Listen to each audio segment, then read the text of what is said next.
अगर आप after 12th law करना चाहते हैं, कलकत्ता यूनिवर्सिटी से एलएलबी करना चाहते हैं, तो उसके लिए आपको CULET Calcutta university law entrance test देना पड़ता है। इसकी तैयारी करने के लिए या इससे संबंधित कोई भी जानकारी अगर प्राप्त करना चाहते हैं तो आप हमसे संपर्क कर सकते हैं। It once occurred to a certain tsar, TSAR, इसको आप जार पढ़ेंगे। रशियन लैंग्वेज में जार का मतलब हुआ किंग, राजा। It once occurred to a certain tsar, एक बार एक राजा के मन में यह विचार आया, that if he always knew the right time to begin everything, if he knew who were the right people to listen to and whom to avoid, and above all, if he always knew what was the most important thing to do, he would never fail in anything he might undertake.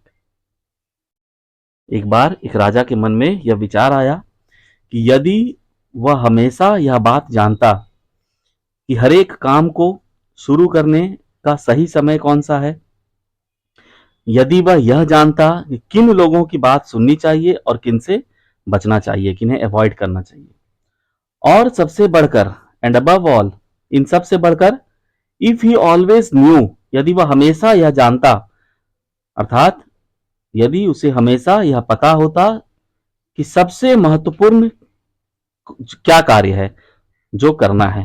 कहने का आशय है कि कौन सा काम सबसे महत्वपूर्ण है, तो वह जो भी काम हाथ में लेगा उसमें कभी असफल नहीं होगा। He would never fail in anything he might undertake. राजा के मन में यह 3 प्रश्न उठता है। इन तीनों प्रश्नों को आपको याद रखना है। पहला प्रश्न कौन सा है, दूसरा प्रश्न कौन सा है और तीसरा प्रश्न कौन सा है, एक क्रम में इसे याद रखना है। पहला प्रश्न यह है कि किसी भी काम को शुरू करने का सही समय कौन सा है। दूसरा प्रश्न है कि किन लोगों की बात राजा को सुननी चाहिए और किन से बचना चाहिए। और तीसरा प्रश्न है कौन सा काम सबसे महत्वपूर्ण है। चूंकि राजा के पास तो बहुत सारे काम रहते होंगे, कौन सा काम सबसे महत्वपूर्ण है, सबसे इंपॉर्टेंट कौन सा काम है, यह 3 प्रश्न राजा के मन में उठता है। And this thought having occurred to him, he had it proclaimed throughout his kingdom that he would give a great reward to anyone who would teach him what was the right time for every action, and who were the most necessary people, and how he might know what was the most important thing to do. यह विचार जब राजा के मन में आया तो उन्होंने अपने पूरे राज्य में यह घोषणा करवाई कि जो कोई भी उन्हें यह सिखा देगा कि किसी भी कार्य का सही समय क्या है, किस समय प्रारंभ करना चाहिए, सबसे आवश्यक व्यक्ति कौन है और किस प्रकार यह जाना जा सकता है कि कौन सा काम सबसे महत्वपूर्ण है, तो राजा उन्हें बड़ा इनाम देंगे। And learned men came to the Tsar, but they all answered his questions differently. और विद्वान लोग, लर्नड मैन का मतलब हुआ विद्वान लोग, जार के पास आए, राजा के पास आए, लेकिन सभी ने उनके प्रश्नों के अलग अलग उत्तर दिए। In reply to the first question, पहले प्रश्न के उत्तर में, सम सेड, कुछ लोगों ने कहा, जो लोग आए थे राजा के प्रश्नों का उत्तर देने के लिए और इस लालसा से कई विद्वान आए कि सही जवाब देने पर राजा उन्हें इनाम देंगे। Some said that to know the right time for every action, one must draw up in advance a table of days, months and years and must live strictly according to it. कुछ लोगों ने क्या कहा कि हर कार्य का सही समय जानने के लिए पहले से ही दिनों, महीनों और वर्षों की एक तालिका तैयार करनी चाहिए और उसी के अनुसार कड़ाई से, सख्ती से जीवन जीना चाहिए, मतलब उसका पालन करते हुए जीवन में चलना चाहिए। उन लोगों ने कहा कि ओनली दस, said they, could everything be done at its proper time, हर काम अपने उचित समय पर किया जा सकता है, यही एक तरीका है। कुछ others declared that it was impossible to decide beforehand the right time for every action, but that not letting oneself be absorbed in idle pastimes, one should always attend to all that was going on and then do what was the most needful. Others declared का मतलब है कि दूसरों ने कहा, बाकी लोग जो थे और उनमें से कुछ ने क्या कहा कि हर कार्य का सही समय पहले से तय करना असंभव है, कि संभव ही नहीं है कि हम पहले से ही सब कुछ तय कर ले। लेकिन व्यर्थ के समय बर्बाद करने से, आइडल पास टाइम का मतलब होता है ना कि कुछ ना करके समय को व्यर्थ ही गंवाना, ऐसा ना करके मनुष्य को हमेशा यह ध्यान रखना चाहिए, ध्यान यह देखना चाहिए कि चारों ओर क्या हो रहा है ना।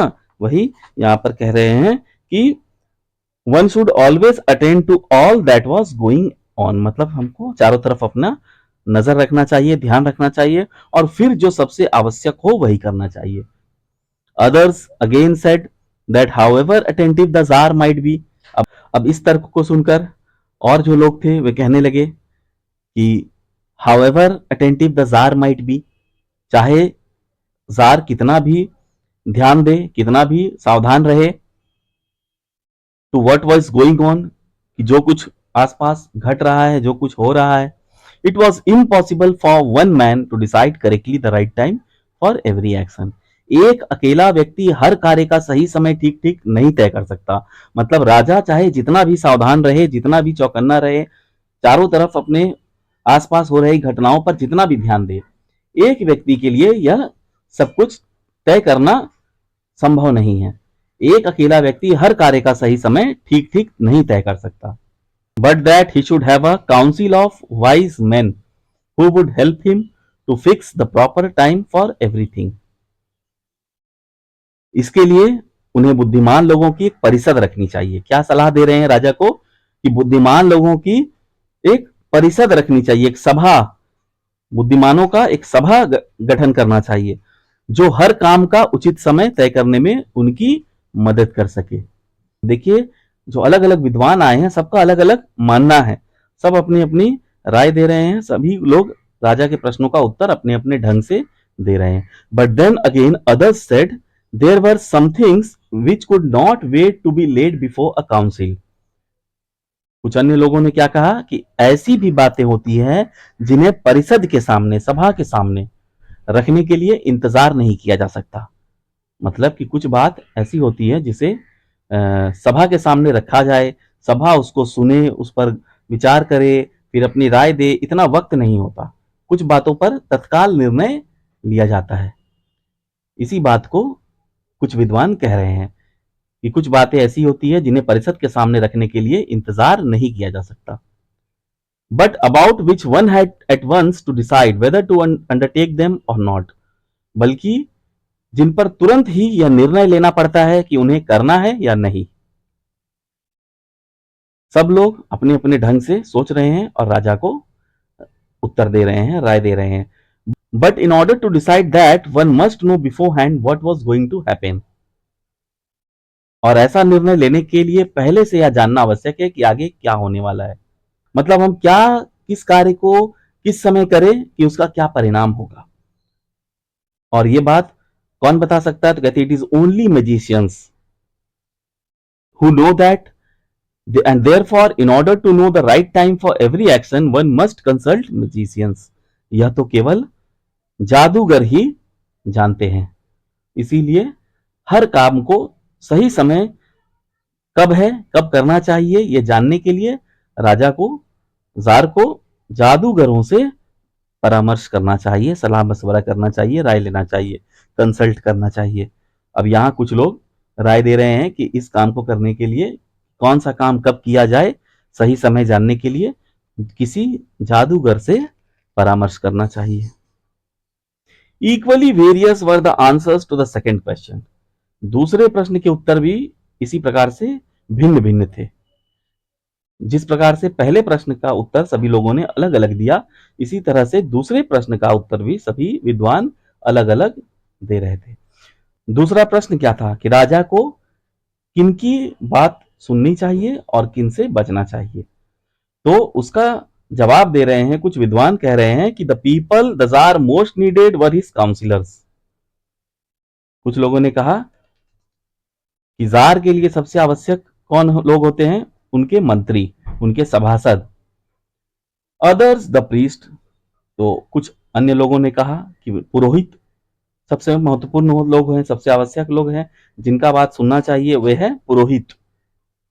Others the doctors, कुछ ने कहा चिकित्सक। While some said the warriors were the most necessary, जबकि कुछ का मानना यह था, कुछ लोगों ने यह कहा कि सबसे आवश्यक तो योद्धा हैं। To the third question as to what was the most important occupation, तीसरा जो प्रश्न था कि सबसे महत्वपूर्ण काम कौन सा है। Some replied that the most important thing in the world was science, कुछ लोगों ने कहा कि सबसे महत्वपूर्ण कार्य जो है वह क्या है, सबसे महत्वपूर्ण जो चीज है वह विज्ञान है। दूसरों ने कहा स्किल इन वॉरफेयर, युद्ध कौशल सबसे महत्वपूर्ण है। और कुछ अन्य लोगों ने कहा कि इट वॉज रिलीजियस वर्शिप, धार्मिक जो कर्मकांड है, धार्मिक उपासना है, वही सबसे महत्वपूर्ण कार्य है। All the answers being different the tsar agreed with none of them and gave the reward to none, सभी उत्तर भिन्न होने के कारण राजा जो थे, जार जो थे, वो किसी से भी सहमत नहीं हुए। सबके अलग अलग उत्तर थे, परंतु राजा उन उत्तरों में से किसी से भी सहमत नहीं हुए और उन्होंने किसी को भी इनाम नहीं दिया। But still wishing to find the right answers to his questions, he decided to consult a hermit widely renowned for his wisdom, फिर भी अपने प्रश्नों के सही उत्तर खोजने की इच्छा रखते हुए राजा ने एक सन्यासी से परामर्श करने का निश्चय किया। हर्मिट का मतलब होता है सन्यासी।